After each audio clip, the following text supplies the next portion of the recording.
Esta pequena peça de metal tem apenas 3 milímetros de largura. Veja o que acontece ao aumentar o zoom cada vez mais. 1000 vezes. 100 mil vezes. 50 milhões de vezes. Cada uma dessas manchas é um átomo real. Na Universidade de Sydney, vi algo que explodiu minha mente, pois há 30 anos acreditava-se que ver átomos diretamente assim era impossível.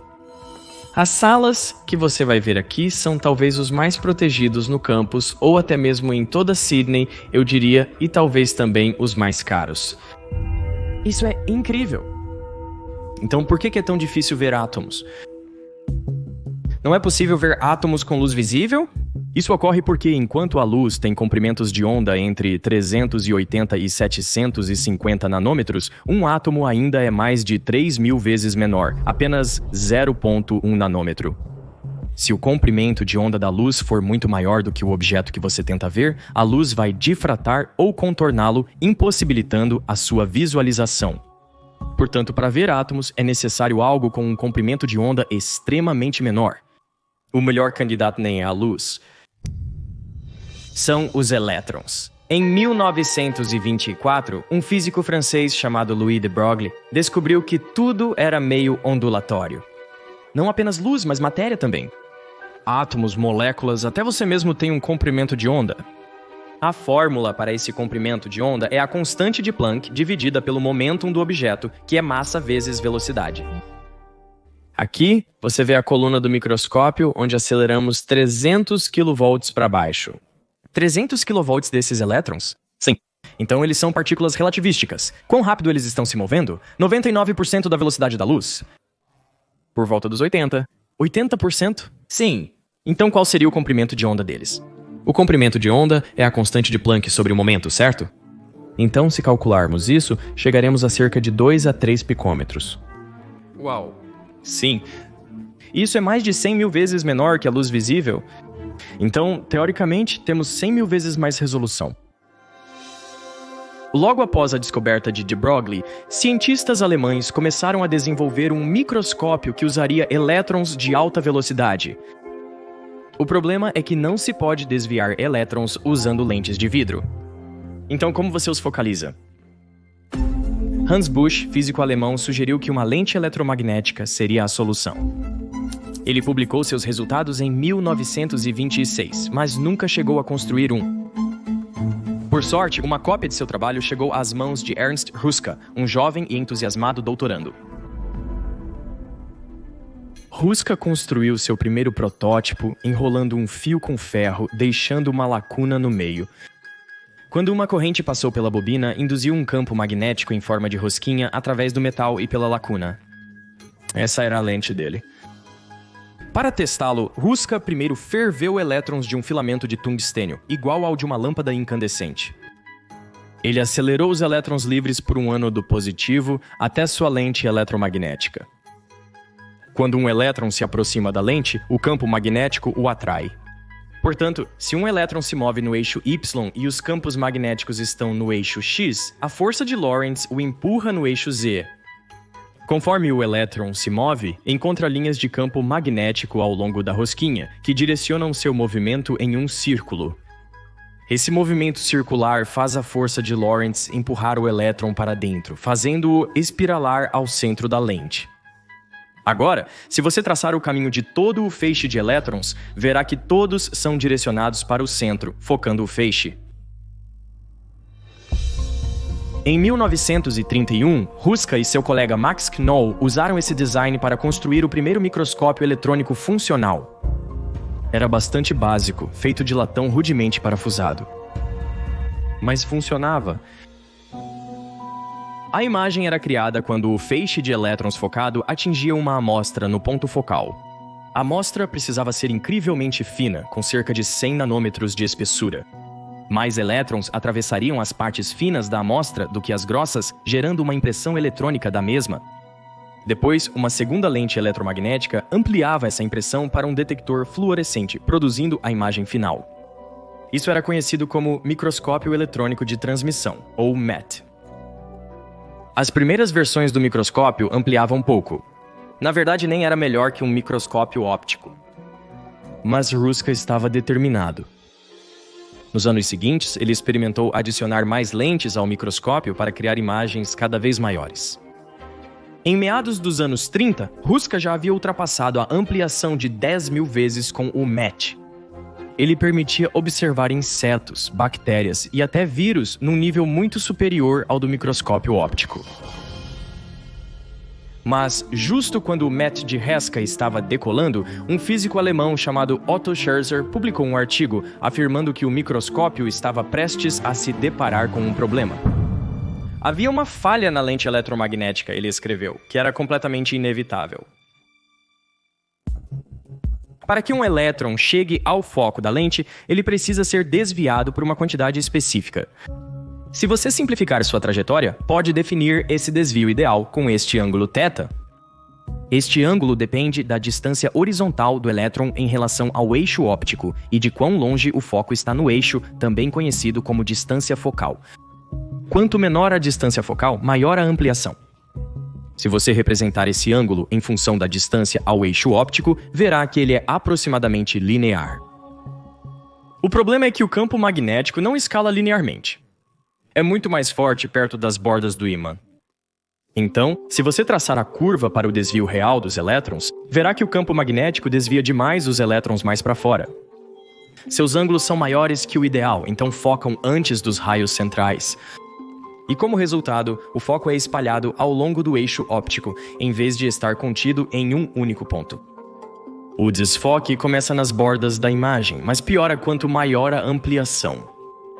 Isso é chamado de aberração esférica e distorce toda lente magnética radialmente simétrica.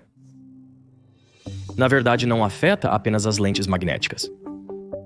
Toda lente esférica, desde uma câmera até um telescópio ou uma lente de aumento, também sofre com isso. Porém, há uma forma incrivelmente fácil de reduzir a aberração esférica. Basta adicionar uma segunda lente, uma que diverge a luz em vez de convergi-la. Uma lente divergente também possui aberração esférica. Se tiver a mesma quantidade de aberração que a lente convergente, mas em sentido inverso, você pode empilhá-las para anular seus efeitos, removendo quase completamente as aberrações. Quase todos os sistemas de lentes modernos em câmeras e microscópios utilizam lentes divergentes de correção. Então, você pode imaginar que o microscópio eletrônico de transmissão precisa apenas de sua própria versão de uma lente esférica divergente para ampliar ainda mais. Mas com ímãs, isso é fisicamente impossível. Todo ímã tem dois polos, um norte e um sul. É impossível ter apenas um.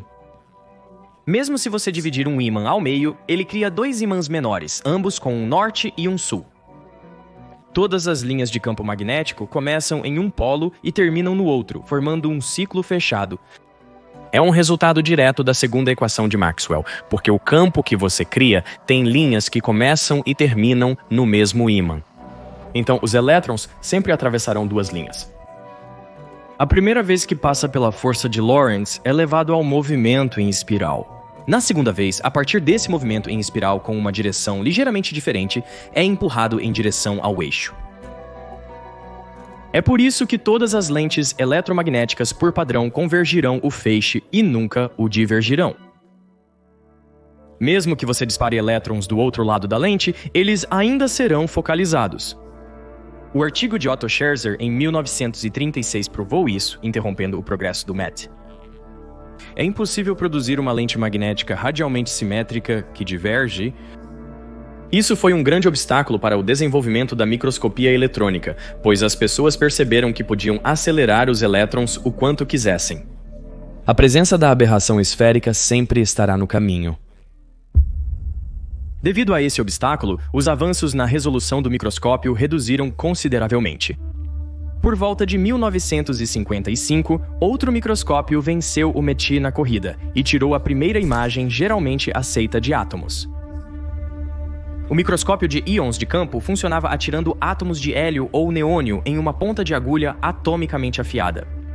A ponta positivamente carregada ionizava os átomos de gás ao atingi-la, ejetando-os perpendicularmente à superfície. E isso poderia formar uma impressão da estrutura atômica da ponta. Mas esse método era limitado. Você só poderia ter uma noção da estrutura atômica da ponta da agulha. e as imagens não eram tão marcantes? Felizmente, o microscópio eletrônico de Ruska não ficaria restrito apenas a insetos e bactérias. Agora, físico britânico-americano Albert Crew. Sua ideia era substituir o filamento de tungstênio, que disparava elétrons aleatoriamente, por uma fonte mais direcionada. Então, em vez de ferver elétrons na superfície, ele tentou puxá-los com um campo elétrico mais forte. E ao afiar o tungstênio em uma ponta fina, ele conseguiu criar um feixe estreito que era mais de 1000 vezes mais brilhante do que antes. Ele combinou seu novo feixe estreito com uma tecnologia pouco provável: a TV de tubo. Essas TVs funcionavam escaneando elétrons em uma tela. A tela era revestida com fósforo que brilhava quando atingida por elétrons. Variando a intensidade do feixe de elétrons, era possível variar o brilho da tela, gerando uma imagem em preto e branco. A equipe foi inspirada a projetar um feixe de elétrons semelhante para o MET, que varreria a amostra nanoscópica. Então, em vez de criar uma impressão da amostra toda de uma vez, o feixe de elétrons de Crew fez impressões menores, mapeando a amostra pouco a pouco. Essa não foi a primeira vez que alguém tentou fazer uma versão de varredura do MET. O pesquisador alemão Manfred von Arden construiu um protótipo inicial nos anos 30. Mas ele foi destruído durante a Segunda Guerra Mundial. Quando Crew reviveu o design de Arden, ele fez várias melhorias drásticas, e por 1970 ele tinha isso: a primeira imagem de átomos individuais tirada com um microscópio eletrônico. Pesquisadores logo utilizaram sua tecnologia, gerando várias imagens de átomos. Após quase um século de melhorias de Ruska, Crew e muitos outros, as atualizações de aumento no MET atingiram seu ápice. Mas o problema de Scherzer persistia. As aberrações esféricas estabeleciam um limite rígido para o quão pequeno você poderia ver. Mesmo após mais de uma década, Crew desistiu de tentar contorná-lo. Infelizmente, nunca conseguimos que isso funcionasse. Depois de muitas tentativas frustrantes, tivemos que admitir a derrota. Nessa época, surgiram outros microscópios capazes de criar imagens de átomos. Esses microscópios de sonda funcionam deslizando um minúsculo estilete sobre a amostra. O estilete detecta variações em efeitos quânticos ou forças em nanoescala para mapear a estrutura superficial da amostra. Esses eram mais fáceis de construir e, como não usavam lentes, não eram limitados pela aberração esférica. Suas imagens eram até 3D. Mas o problema iminente era que esses sensores não estavam realmente vendo átomos. Era mais como senti-los. Nos anos 80 e 90, isso era tudo que tínhamos. E se houvesse outra maneira? O teorema de Scherzer provou que uma lente radialmente simétrica divergente não é possível. Porém, se você estiver disposto a abandonar essa simetria, o teorema não se aplica. O problema é que a simetria radial é possivelmente a propriedade mais importante de qualquer lente, porque se você quebrar a simetria, também quebra a imagem. Porém, 3 cientistas incomuns acreditavam em uma possível solução. Newt Urban, Max Hadder e Harold Rose eram conhecidos como encrenqueiros na comunidade de microscópio eletrônico. E por anos, quase ninguém se interessou pela pesquisa deles. Ou mais importante, em financiá-la. E por um bom motivo também, a ideia deles era meio louca. Quer dizer, eles propositalmente queriam quebrar a imagem usando uma lente que não era simétrica. A esperança deles era que houvesse uma pequena parte desta imagem distorcida que fosse um pouco divergente. E talvez, apenas talvez, essa pequena parte pudesse corrigir a aberração esférica da lente original. Então, eles começaram a trabalhar. Para distorcer a imagem, eles usaram um enorme ninho de eletroimãs com 6, 8 ou até 10 bobinas separadas e ímãs com campos magnéticos irregular. Esses eram conhecidos como os ímãs hexapolo, octapolo e decapolo. Então, quando o feixe de elétrons passava por um hexapolo, ele torcia e comprimia a imagem plana em uma cela triangular e a circunferência do feixe original seria empurrada para os 3 cantos, com o resto do interior esticado. Mas agora, o meio da imagem teria uma ligeira curva côncava, dando o efeito de uma pequena divergência. Rose, Hadder e Urban forçaram o feixe por um segundo hexapolo, que funcionava de maneira oposta, desdobrando a imagem distorcida de volta para uma forma circular. Mas agora, eles calcularam, essa nova imagem poderia ainda ter os resquícios daquela pequena divergência em seu centro, com a aberração esférica apontando no sentido oposto. Se acertassem em seus cálculos e engenharia, poderiam alimentar uma imagem com aberração esférica através dessas duas lentes para quase completamente contrabalancear o efeito. Imagino que muitos na área acharam a ideia maluca quando proposta, não é? Não apenas o conceito, mas acredito que isso também seja tecnicamente viável. Pensava-se que isso não era possível. Em maio de 1997, com apenas 2 meses de desenvolvimento restantes antes do último patrocinador retirar o apoio, a versão mais recente da lente ainda estava no papel. Milagrosamente, em 23 de julho, uma semana antes dos fundos se esgotarem, a nova lente ficou pronta para testes. Eles colocaram cuidadosamente na lupa, mas como todas as vezes anteriores, a lente era instável e falhou. Eles decidiram desligar o equipamento por 24 horas para os ímãs se assentarem. E então, às 2 da manhã do dia 24, eles ligaram novamente. E quase que magicamente, a imagem começou a se estabilizar. De repente, não havia aberração, apenas belas e nítidas imagens de átomos. Após mais de 6 décadas de fracassos, Urban, Rose e Haider conseguiram o que parecia impossível. Com este método, eles reduziram a resolução do MET para apenas 0,13 nanômetros. Uma imagem média de MET passou disso para isto! Há meses, após o progresso do grupo, Newt Urban participou de uma conferência de microscopia para compartilhar os resultados. Porém, devido à reputação do grupo, ele foi relegado a uma saleta nos fundos que passou quase despercebida. Porém, logo a notícia se espalhou que, surpreendentemente, suas imagens pareciam reais.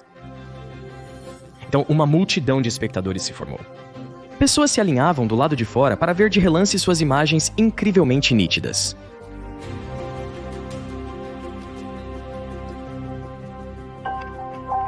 Então nós vamos conseguir um suporte de amostra.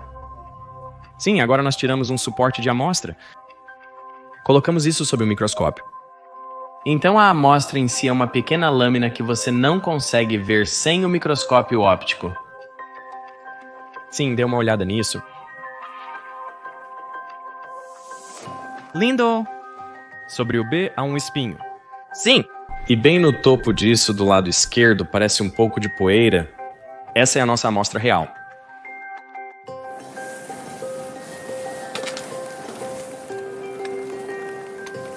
Ok, agora eu simplesmente aumento a ampliação e faço alguns alinhamentos básicos a mais. Neste microscópio eletrônico de transmissão, os elétrons sempre atravessam a amostra. Aqui nós observamos toda a nossa amostra ao mesmo tempo e é por isso que é tão importante que alinhemos a amostra. É possível imaginar átomos em alta simetria alinhados como pérolas em um cordão. Quando olhamos para baixo, bem, podemos ver uma imagem. Mas se estivermos em uma direção aleatória, então tudo estaria apenas borrado. É por isso que precisamos fazer uma inclinação no final. E é aqui que começa a amostra real, o titanato de estrôncio. Essa é uma região fina onde esperamos obter revolução atômica. Então é 5.000 vezes? Uau! E nós vemos estrôncio, titânio, vemos oxigênio, vemos carbono, isso é contaminação, então provavelmente o que estamos vendo aqui é contaminação por carbono. O que você busca ao focar dessa maneira? Busco tornar essa borda nítida.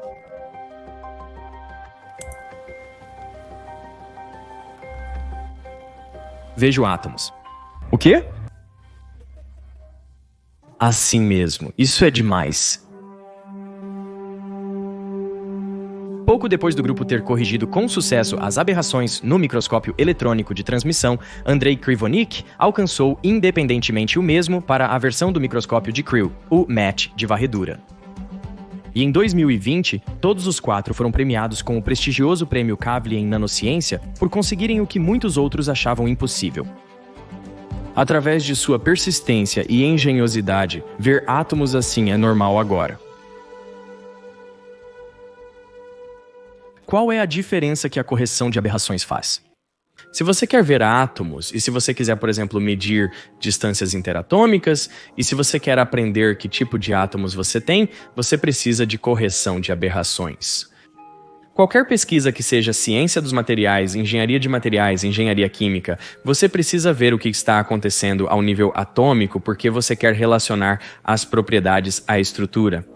Sem a visão da estrutura atômica, você tem apenas metade da informação. Isso foi um marco, por isso, atualmente, toda universidade necessita de um microscópio assim.